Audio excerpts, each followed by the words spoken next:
रामपुर नाम के गांव में राजू नाम का एक लड़का रहता था। राजू अपने माँ और दादी के साथ रहता था। राजू बहुत ही दुबला और पतला था, जिसे देखकर उसके सभी दोस्त उसे बहुत चिढ़ाते थे। इस वजह से राजू बहुत उदास रहता था। फिर एक दिन राजू की दादी राजू के माँ से बोलती हैं, अरे सुमन, तुम अपने बेटे को कुछ खिलाती पिलाती नहीं हो क्या? माँ जी, मैं इसे सब कुछ खिला पिला कर देख ली हूँ। मैं इसे दूध दही मक्खन क्या क्या नहीं खिलाई हूँ, लेकिन इस पर कोई खाना लगता ही नहीं है। माँ जी, आप ही बताइए मैं क्या करूँ? बेटा, ये बिल्कुल अपने दादाजी पर गया है। इसके दादाजी भी बिल्कुल इसी की तरह दुबले पतले थे।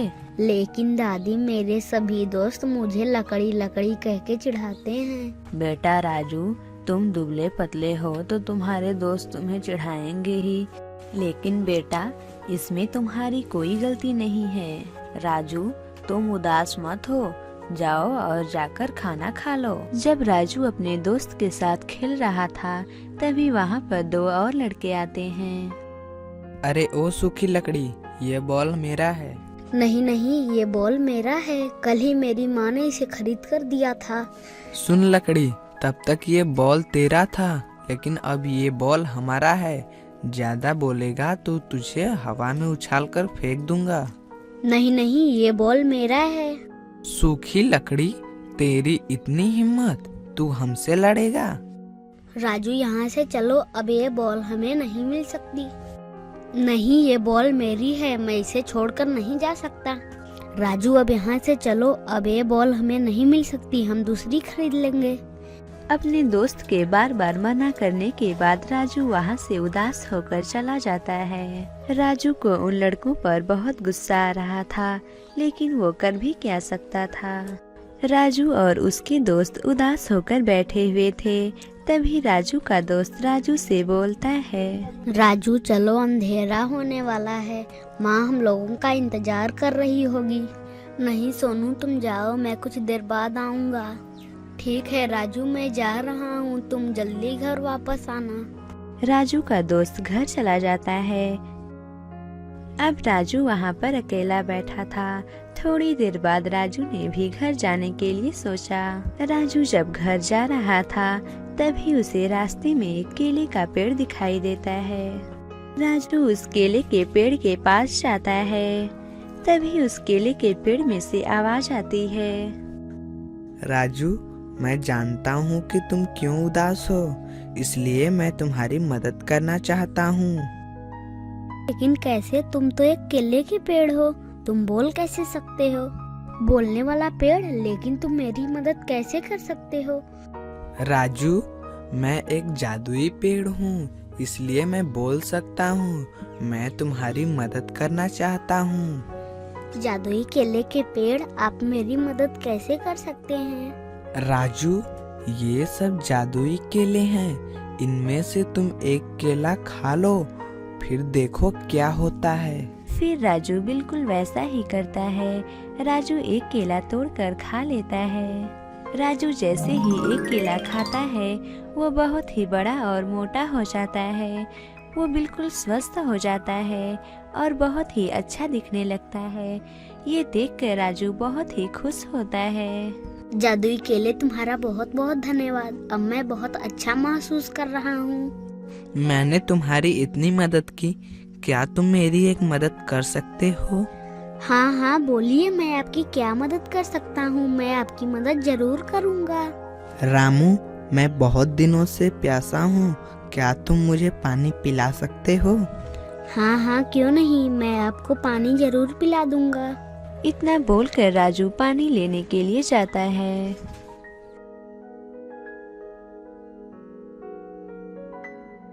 राजू पानी लाकर उस केले के पेड़ को देता है। जैसे ही वो पानी केले के पेड़ को देता है, उस केले के पेड़ की आत्मा बाहर आती है और राजू से बोलती है, राजू, तुमने मेरी बहुत मदद की है, तुमने मेरी आत्मा को तृप्त कर दिया है। तुम्हें जब भी जरूरत हो तुम मुझे बुला लेना, मैं आ जाऊंगा। इतना बोलकर केले की आत्मा आजाद हो जाती है। और वो जादुई केला एक आम केले की तरह बन जाता है। राजू जब घर आता है तो उसकी दादी और उसकी माँ उसे देखकर बिल्कुल हैरान हो जाती हैं। फिर राजू अपनी दादी और अपनी माँ को उस जादुई केले के बारे में पूरी बात बताता है।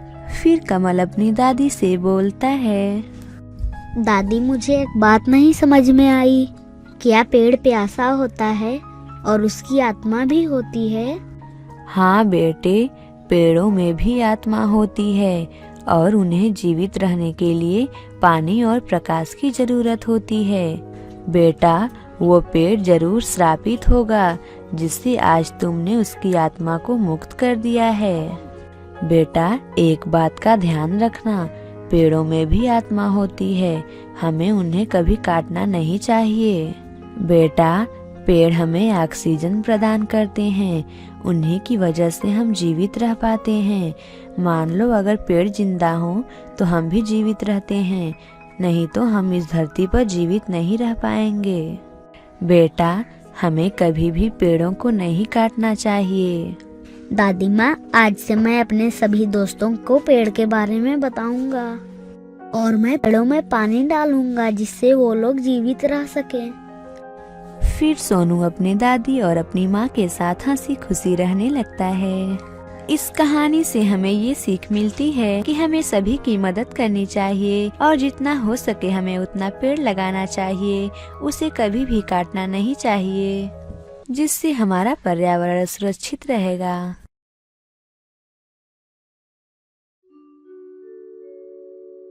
सियापुर नाम के गांव में करिश्मा और तारा नाम की दो लड़कियां रहती थीं।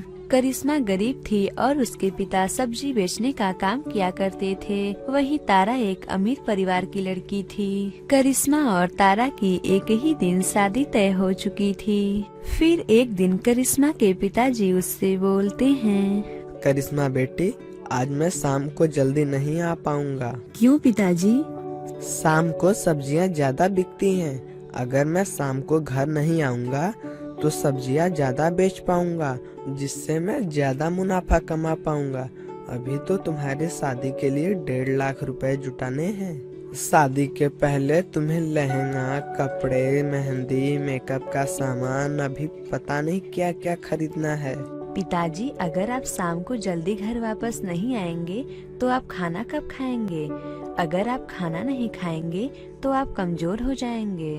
बस मुझे तेरी शादी कर लेने दे, फिर मुझे किसी भी बात का चिंता नहीं रहेगा। करिश्मा का अकेले घर पर मन नहीं लगता था, इसलिए वो पार्क में घूमने चली जाती थी। उसी पार्क में तारा भी अपने सहेलियों के साथ घूमने आया करती थी। अरे वो देखो, सब्जी वाली की लड़की आ गई। अरे मुझे 1 किलो सब्जी मिलेंगे क्या?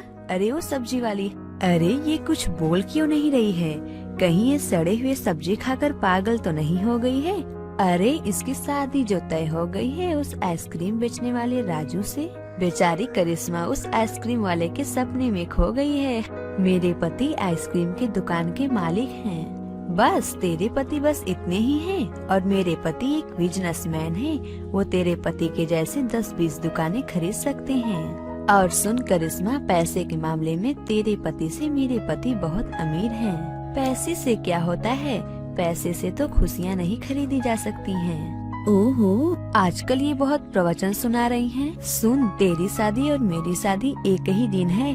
देख मैं तुझे कैसे पैसे की ताकत दिखाती हूँ। के दिन से 2 दिन पहले ही तारा सभी दुकान से मेहंदी खरीद लेती है और वहाँ पर एक भी मेहंदी नहीं छोड़ती है। अब देखती हूँ वो सब्जी वाली क्या करती है। आई बड़ी पैसे की ताकत देखने वाली। अब उसे पता चलेगा कि आखिर पैसा होता क्या है। शादी के दिन जब करिश्मा मेहंदी लेने के लिए गई तो उसे एक भी मेहंदी नहीं मिली। आंटी जी, क्या आपके पास मेहंदी है? नहीं, कल सारी मेहंदी तारा खरीद कर ले गई थी। आज तो मेरे पास एक भी मेहंदी नहीं बची है। आज मेरी शादी है और मेरे हाथ पर अभी एक भी मेहंदी नहीं लगी है। तभी वहाँ पर तारा आती है और करिश्मा से बोलती है, क्यों सब्जी वाली, अब आया न मजा? अब तू जान गई पैसे की कीमत क्या होती है। देख मेरे हाथों में कितनी सुंदर मेहंदी लगी है, देख मेरे हाथ कितने सुंदर लग रहे हैं। और तू अब ऐसे ही हाथ लेकर अपने ससुराल जाएगी। इतना बोलकर तारा वहाँ से चली जाती है। करिश्मा उदास होकर चुपचाप वहीं पर खड़ी रहती है। तभी करिश्मा को बहुत ही मधुर चिड़ियों की आवाज सुनाई देती है। अरे इतनी सुंदर चिड़ियों की आवाज, ऐसी आवाज तो मैंने आज तक अपनी पूरी जिंदगी में भी नहीं सुनी है। फिर करिश्मा आवाज के पीछे पीछे चलने लगती है। करिश्मा आवाज का पीछा करते करते एक मेहंदी के पेड़ के पास पहुंच गई। अरे ये तो एक मेहंदी का पेड़ है, अभी तक मुझे एक भी मेहंदी नहीं मिला है। मैं एक काम करती हूँ, मैं इसी मेहंदी को पीसकर अपना काम चला लेती हूँ। इतना सोचकर करिश्मा कुछ मेहंदी के पत्ते को पीसकर एक कोन में भर लेती है और मेहंदी तैयार कर लेती है। फिर करिश्मा मेहंदी को लेकर अपने घर आ जाती है और अपने हाथों पर लगा लेती है। करिश्मा अपने हाथों पर मेहंदी लगाकर बहुत ही खुश होती है। मेरी मेहंदी कितनी अच्छी लगी है, आज मुझे बहुत अच्छा लग रहा है। फिर करिश्मा और राजू की शादी हो जाती है। फिर शादी के एक दिन बाद करिश्मा का पति उससे बोलता है, तुम्हारी मेहंदी तो बहुत ही अच्छी है, मेरी मेहंदी तो एक ही दिन में छूट गई थी। ये मैंने खुद से एक पेड़ के पत्ते से बनाई थी। जरा मेरा दोपहर का खाना लेते आओ, मैं दुकान पर जा रहा हूँ। करिश्मा राजू का लंच बॉक्स लाने के लिए जाती है। करिश्मा ने जैसे ही लंच बॉक्स छुआ वो सोने का बन गया। हे भगवान, ये क्या हुआ, ये सोने का कैसे बन गया। फिर करिश्मा ने वहाँ पर रखे बर्तन को छुआ, वो भी सोने का बन गया। करिश्मा ने जिस जिस चीज को छुआ वो सब सोने का बनता गया। ये देखकर करिश्मा हैरान हो गई। फिर करिश्मा हैरान परेशान होकर अपने पति के पास जाती है। सुनिए जी, मेरे कुछ समझ में नहीं आ रहा है, मैं जिस भी चीज को छू रही हूँ वो सब सोने का बनता जा रहा है। करिश्मा, ये तो बहुत ही बढ़िया है, जब तक तुम्हारी मेहंदी ना उतर जाए मुझे मत छूना, नहीं तो मैं भी सोने का बन जाऊंगा। करिश्मा ने अपने घर के बहुत सारे चीजों को सोने में बदल दिया। फिर एक दिन करिश्मा की मेहंदी छूट गई। अब करिश्मा और उसका पति बहुत ही अमीर बन चुके थे। फिर एक दिन करिश्मा और उसके पति करिश्मा के घर जाते हैं। तारा भी उस वक्त अपने गांव में थी। जब तारा ने करिश्मा को कार से उतरते देखा तो वो हैरान हो गई और करिश्मा के घर झांक कर देखने लगी। पिताजी, ये लीजिए 20 लाख रुपए, अब आपको कभी भी सब्जी बेचने की जरूरत नहीं पड़ेगी। लेकिन बेटी करिश्मा, तुम्हारे पास इतने पैसे आए कहाँ से? फिर करिश्मा ने अपने पिताजी को जादुई मेहंदी के बारे में पूरी बात बताई। की सारी बातें तारा सुन लेती है। अच्छा, तो ये राज है इसके अमीर होने का। फिर तारा जंगल में उसी मेहंदी के पेड़ के पास जाती है। फिर तारा ढेर सारे मेहंदी के पत्ते को तोड़कर अपने घर ले जाती है। फिर तारा उन पत्तों से ढेर सारी मेहंदी बनाती है और अपने हाथों पर लगा लेती है। करिश्मा ने इसी जादुई मेहंदी से अपने घर की सभी चीजों को सोना में बदल दिया था। अब मैं भी बिल्कुल वैसा ही करूँगी और इतना सोना बनाऊंगी कि हम लोगों जैसा इस गांव में कोई भी अमीर नहीं रहेगा। इतना सोचकर तारा अपने घर के सामान को छूने के लिए जाती है। जैसे ही वो छूती है वो एक पत्थर में बदल जाता है। इसी तरह से करिश्मा ढेर सारे अपने सामान को पत्थर में बदल देती है। ये क्या हुआ? इन सभी चीजों को तो सोने में बदल जाना चाहिए था, लेकिन ये सब पत्थर में क्यों बदल गए? क्या करिश्मा ने झूठ बोला था? लेकिन अगर वो झूठ बोली होती तो वो इतना अमीर कैसे बनी होती? तभी वहाँ पर तारा का पति आता है और तारा से बोलता है, तारा, तुम मेरे साथ बाहर चलो, मैं तुम्हें एक नई कार दिखाता हूँ। नहीं नहीं, आप मुझसे दूर ही रहिए। तारा का पति बात करते करते तारा का हाथ छू लेता है और वो एक पत्थर में बदल जाता है। हाय, मैं लूट गई, बर्बाद हो गई, मेरा सब कुछ पत्थर में बदल गया, कोई मेरी मदद करो। इस कहानी से हमें ये सीख मिलती है कि हमें कभी भी लालच नहीं करना चाहिए, क्योंकि लालच का फल हमेशा बुरा ही होता है। इसलिए हमें कभी भी लालच नहीं करनी चाहिए।